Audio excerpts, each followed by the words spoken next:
তুমি সবাইকে আপনারা সবাই কেমন আছেন? আশা করি ভালো আছেন। আমরা আল্লাহর রহমতে ভালো আছি। তা আজকের ব্লগটা শুরু করতেছি আমি সকাল 8টা থেকে। ঘুম থেকে উঠতে দেরি করেছি, তারপরে সবাইকে গুড মর্নিং। কেন ঘুম থেকে উঠতে দেরি করেছি বলি, আর সাথে ডিম নিয়ে বসলাম। তো গতকালকে রাতে ওর বাবা আর আমি ডক্টরের কাছে গেছিলাম। আমার একটু চোখে সমস্যা দেখা দিচ্ছে, এজন্য। তো ডক্টর আমরা দেখাই, মানে বিয়ের প্রথম থেকেই দেখাই যে ডক্টরকে, ওই স্যারকে দেখাই। তো ওই স্যারের কাছে গেছিলাম, দেখাইলাম। ওর বাবা বলতেছে ওর বাবারটাও চেক করাবে, ওর বাবাও দেখাইলো। তো আমার পাওয়ারটা একটু বেড়ে গেছে, এজন্য চশমা নতুন করে দিল আর কি। আর ড্রপ দিয়েছে, বলছে 2 মাস দেওয়ার জন্য। আর ওর বাবাকে চশমা দেয়নি, মানে ওর বাবার পাওয়ার বাড়েনি, ওর বাবা শুধু চশমার ফ্রেমটা চেঞ্জ করলো। তো দুইজনে কালকে ডক্টর দেখাইতে গেছিলাম। 10টায় আসছি, 12টায়। একদম অবস্থা খারাপ হয়ে গেছে আমার, কারণ ওখানে এসি, আমি এসি নিচে কখনো থাকি না।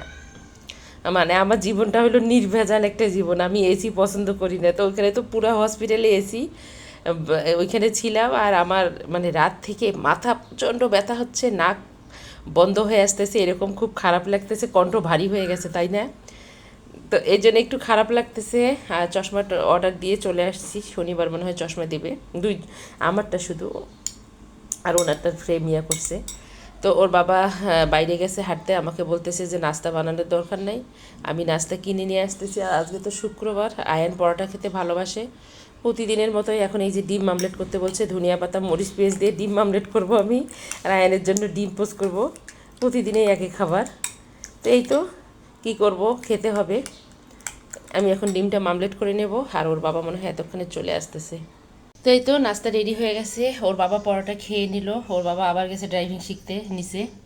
তো আমাদের গাড়ির মধ্যেই শিখতেছে ড্রাইভিং আর কি, ড্রাইভারের কাছে। এখানে ডিম মামলেট, এখানে আয়নের ডিম পোস্ট, পরোটা, এখানে ভাজি। আজকে এইগুলো হলো সকালের নাস্তা, এটাই খেয়ে নেব, কারণ আমার মাথা প্রচণ্ড ব্যথা করতেছে ঠান্ডায়। অবস্থা খারাপ হয়ে গেছে কালকে আমার এসির নিচে থেকে।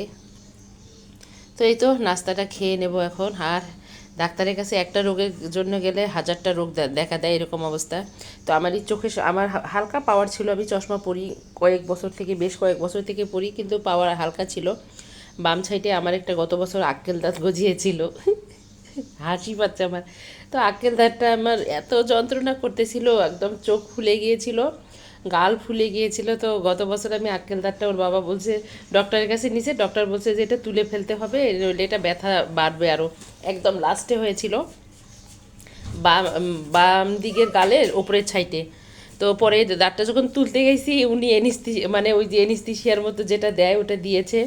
দেওয়ার সাথে সাথে না উনি দাঁতটা ধরে করছে। আমি বলছি আপু আমি তো ব্যথা পাচ্ছি, আমি বুঝতে পারতেছি আমার লাগতেছে। তখন উনি আর একটা ডোজ দেয়, তখন আমার চোখটায় না মনে হচ্ছে আমার চোখ কান একদম ছিঁড়ে গেছে, এরকম লাগছে। তো তখন উনি আরেকটা ডোজ দেয়, দেওয়ার পর অবশ হওয়ার পর আমার দাঁতটা তুলে ফেলে। তখন থেকে আমার চোখটা একটু মনে হয় যে একটু ব্যথা করে বা তো এখন একটু ভালো পর্যায়ে গেছে মনে হচ্ছে, সিরিয়াস পর্যায়ে। এই জন্য ভাবলাম যে দেখায় আসি স্যারকে। তো এই জন্যই চোখটা দেখিয়েছি। দেখার পরেই তো পাওয়ার বেড়ে গেছে বলতেছে, আর ড্রপ দিয়েছে 2 মাসের জন্য, তারপর আবার যেতে বলছে। তাই তো দোয়া করবেন সবাই আমার, যেন 2 মাসে ড্রপ দিয়ে চশমা দিয়ে চোখ ভালো হয়ে যায়। তো চোখের আল্লাহর মধ্যে কোনো সমস্যা নেই, বললো যে মাঝে মধ্যে একটু পানি পড়ে। আমি বলছি হ্যাঁ একটু মাঝে মধ্যে পানি পড়ে। তো আমি পরিশ্রম করি, তো বাচ্চাদেরকে নিয়ে সারাদিন দৌড়ঝাঁপ রান্না বান্না এগুলো করি, যত্নই নিতে পারি না আর কি। তো এই তো নাস্তাটা এখন খেয়ে নেব, খেয়ে আবারও কথা হবে। ভূমিকম্প হচ্ছিল, আমরা নাস্তা খাইতে বসছিলাম। এটা আয়নের আর আমার খাবার ছিল, এটা অর্ণার খাবার ছিল। তো খাবার আমার মুখে ছিল, এত জোরে ভূমিকম্প আমার লাইফে প্রথম আজকে আমি দেখছি। আয়ন খুব ভয় পেয়েছে, তো লিফট দিয়ে তো আমরা নামি নাই। আয়নকে কোলে নিয়ে একদম সিঁড়ি দিয়ে নেমে গেছি। বাহিরে ভয়াবহ অবস্থা, মানুষ দিয়ে ভরে গেছে। তো আমি আল্লাহর রহমতে বোরকাটা পরে তারপর গেছি। তো বোরকাটা আমি এই জন্য আমার বোরকা আমি হাতের কাছে রেখে দেই, আমি বোরকা পরে তারপর গেছি। কিন্তু এক একজন যে নামছে জীবন নিয়ে, মানে অনেক ওনাদের পোশাক ছিল, যে যে পোশাকে ছিল নেমে গেছে। তো আল্লাহ সবাইকে হেফাজত করুক, এই করি। বড় একটা বিপদ থেকে আল্লাহ আজকে আমাদের সবাইকে রক্ষা করছে। কোথায় কত ক্ষতি হয়েছে জানি না, একটু পরে টিভিতে দেখা যাবে। তো আয়ান উঠতেই চাচ্ছিল না, ভয়ে আতঙ্ক মানে কাজ করতেছে সবাইয়ের মধ্যে, আমারই খারাপ লাগতেছে। তো আল্লাহর কাছে লাখ লাখ শুক্রিয়া, এখনও বেঁচে আছি, সুস্থ আছি। আয়নকে এখন নাস্তাটা শেষ করাবো, অর্ণাও নাস্তাটা খাবে।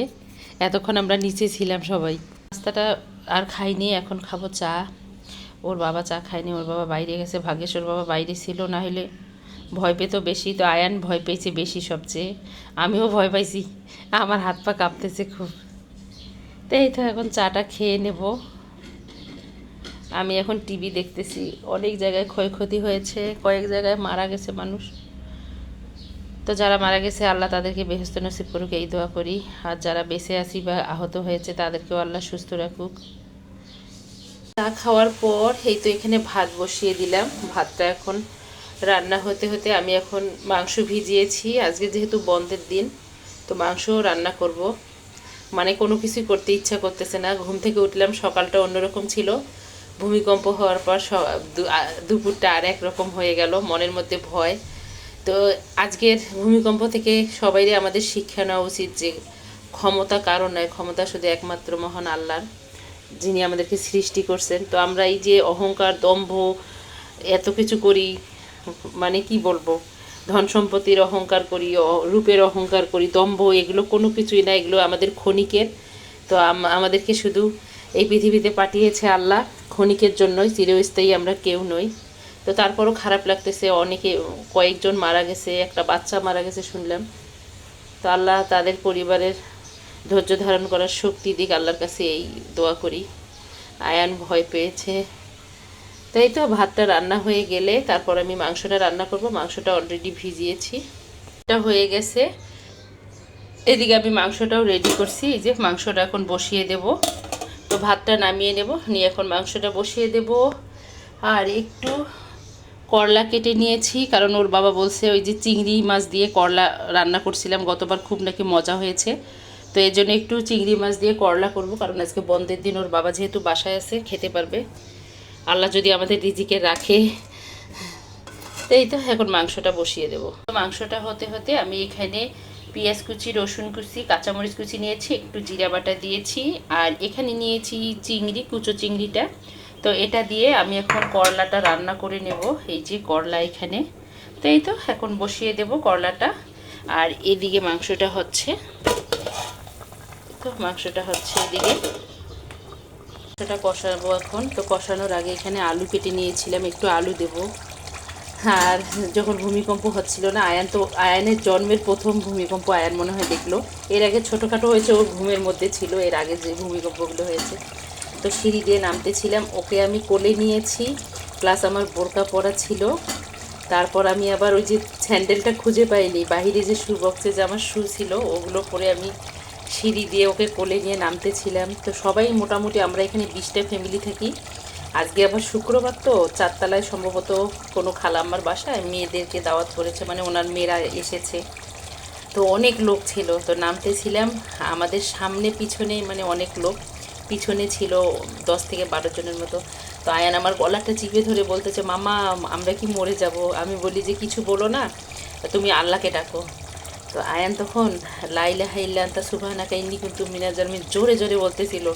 মানে 6তলায় আমরা থাকি, মোট 12টা সিঁড়ি, ও বলে বলে যাচ্ছিল। তো ওর পিছনে যে ছিল যারা, সবাই চিৎকার মারতেছিল, বাচ্চারা কান্না করতেছিল ওর যখন এটা বলতেছিল। তো সবাই তখন মনে হচ্ছে কি একটা সাহস পেয়ে গেছে, আর সবাই স্থিরভাবে তখন নামতেছিল, হুড়াহুড়ি না করে। আর আমি ওকে নিয়ে বোরকা পরা অবস্থায় নামতেছিলাম, আমার একটু কষ্ট হচ্ছিল। তারপরে তো ওই সময় আর আমার মানে মাথা ঠিক ছিল না, দ্রুত নামতেছিলাম।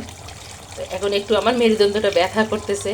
তো ও যখন সুরা বলতেছিল সবাই মনে হচ্ছে ওর চিৎকার চেঁচামেচি থেমে গেছে, শুধু নামতেছে। তারপর গ্যারেজে বসছিলাম, দারোয়ান ওখানে চেয়ার দিয়েছে, তো বসছিলাম সবাই। তো আমি তো সাধারণত বের হই না বাসা থেকে, শুধু বাচ্চাদেরকে নেওয়া আসার সময় লিফটে যাই, লিফটে আসি, দেখা হয় না। তো এক আপু আমাকে ওনার আন্টি, ওনার মাকে বলতেছে যে, আমু জানো আমরা যখন নামতেছিলাম আমরা কেউ আল্লাহকে ডাকতেছিলাম না, এই বাবুটা না আল্লাহকে ডাকতেছিল, জোরে জোরে সূরা পড়তেছিল। পরে আবার আমার খালাম্মা বলছে, আপনি 6তলায় থাকেন কোন পাশে? আমি বললাম বাদিকে। তো খালাম্মা আমাকে দেখেনি এর আগে, কারণ আমি পর্দা করি, বের হই কম বাচ্চাদেরকে নিয়ে। তো তখন আমাকে আপু বলতেছে, ও আয়ানকে বলতেছে যে তুমি কোন হুজুরের কাছে পড়ো? তখন আয়ান বলতেছে, আমি তো কোনো হুজুরের কাছে এখনও পড়ি না, মামুনির কাছে পড়ি, মানে টুকিটাকি আরবি। তো এই যে বলতেছে, আমরা নামতেছিলাম, চিৎকার মারতেছিলাম, সবাই যে যার মতো করে তাড়াহুড়ো করে, ও ওর মার গলা ধরে সমানে ছুরা বলে যাচ্ছিল। তো ওকে দেখে আয়ান যখন বলতেছিল না জোরে জোরে, তখন মনে হচ্ছে আমার পাগুলো অনেক শক্তি পেয়েছি, আমি নামতেছিলাম আর ভয় পাচ্ছিলাম না, আলাদা একটা শক্তি পেয়েছিলাম মনে হচ্ছিল আমার। তো আয়নকে আমি ওই যে শিখিয়ে দেই যে বাবা যখন বিপদে পড়বা এই ছুটা পড়বা বা এটা পড়বা। তো মাশাল্লাহ বাচ্চাটা আমার কথাগুলো মানে।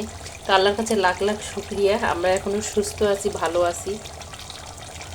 তো এই তো কী বলবো, আর কোনো বলার নেই। আর আমার আপুরা, আমার ভাইয়ারা কেমন আছে, পরিচিত যারা, আমাকে কমেন্টে জানাবেন, কারণ অনেক দিন থেকে একসাথে পথ চলা তো সবাই জন্য টেনশন হয়।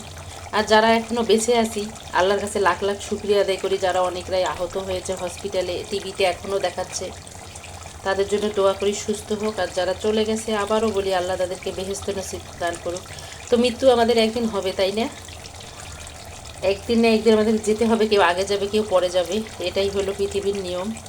তো আল্লাহর কাছে শুক্রিয়া আদায় করি আমরা, আল্লাহ আমাদেরকে সুস্থ রাখছে, বেঁচে আছি। এই তো মাংসটা এখন পানি দিয়ে দেবো, হয়ে গেলে বাচ্চাদেরকে খেতে দেবো। এই তো চিংড়ি দিয়ে করলা ভাজিটা হয়ে গেছে, খুব মজা হয়েছে এটাও খেতে। তো নামিয়ে নেবো এটা এখন। মাংসটা হয়ে গেছে, আর আমি অফ ক্যামেরায় একটু শসা সালাদ করে নিয়েছি। এখন আমি বাচ্চাদেরকে খেতে দেব। ওর বাবা এখনও আসে নাই, নামাজ পড়ে তারপর মনে হয় একটু কাজ আছে করে তারপরে একবারেই উপরে উঠবে। তো আমি খাবার রেডি করতে করতে ওর বাবা চলে আসবে আল্লাহর রহমতে, সবাই মিলে খাবো। আজকে যেহেতু বন্ধের দিন সবাই বাসায় আছি। তো এই তো দুপুরের খাবার রেডি হয়ে গেল, ভয়ে ভয়ে রান্না করলাম আর কি। এই যে এখানে সাদা ভাত, এখানে চিংড়ি দিয়ে করলা ভাজি করেছি, দারুণ হয়েছে খেতে। আর এখানে অনেক দিন পর আলু দিয়ে আর কি মাংসটা রান্না করলাম। এটা হলো আলু দিয়েই রান্না করছি, এটাও দারুণ হয়েছে খেতে। আর এখানে আমার পছন্দের শসা, আর গতকালকে লচ্ছিম ভাজি করছিলাম, তো খেয়েছি, একটু ছিল, ভাবলাম যে এটা আজকে খেয়ে ফেলি, এটা গরম করে নিলাম। তো এটা এটা এখন খেয়ে শেষ করে ফেলবো। তো এগুলো হলো আজকে আমাদের দুপুরের খাবার। এখন আমরা দুপুরের খাবারটা খাবো সবাই মিলে।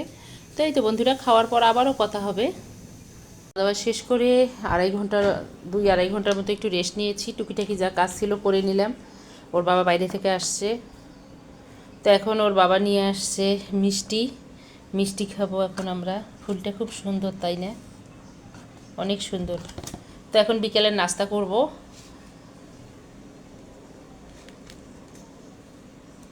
আমার না খালি একটু পর পর ভয় লাগতেছে, মনে হচ্ছে আমি নিজেই ট্রমায় চলে গেছি, এরকম অবস্থা। আয়ান একটু পর পর বলতেছে মামনি ফ্লোরগুলো কাঁপতেছে, ও ভয় পেয়েছে খুব। তো এই তো এখন আমরা খাবো, অফ ক্যামেরায় চাটা খাবো, চা দেখাবো না খাওয়া। আর এখানে নিয়েছি আমার পছন্দের চানাচুর, এই যে এটা হোমমেড, ওর বাবার অফিসের কাছে বানায়। তো এটা খেতে খুব ভালো লাগে, নিয়ে আসে ওর বাবা কিছুদিন পর পর, বিশেষ করে আমার বাদামটার জন্য খেতে ইচ্ছা করে। তো এই তো এখন চা খাবো আর সাথে নাস্তা খাবো। তো চাটা অফ ক্যামেরায় খাবো, আমি আজকে এখানেই বিদায় নেব। তো আজকে কিছুই বলবো না, যে লাইক কমেন্টস শেয়ার করেন, কোনো কিছুই বলবো না, কারণ সেই মুডটা নেই, মন মানসিকতা নেই। কারণ সারা বাংলাদেশ আজকে আতঙ্কের মধ্যে আছে, আর ভয়ে আছে, বিশেষ করে বাচ্চারা। তো টিভিতে একের পর এক খবর দেখাচ্ছে, অনেক আহত হয়েছে। দোয়া করি আল্লাহ ওনাদেরকে সুস্থ করে দেখ। তো আজকে ভিডিওটা এখানেই শেষ করব। সবাই ভালো থাকবেন, সুস্থ থাকবেন, হেফাজতে থাকেন, এই দোয়া করি। আমাদের জন্য দোয়া করবেন, আমরা যেন ভালো থাকি, সুস্থ থাকি। তো আজকে এ পর্যন্ত। আল্লাহ হাফেজ, আসসালামু আলাইকুম।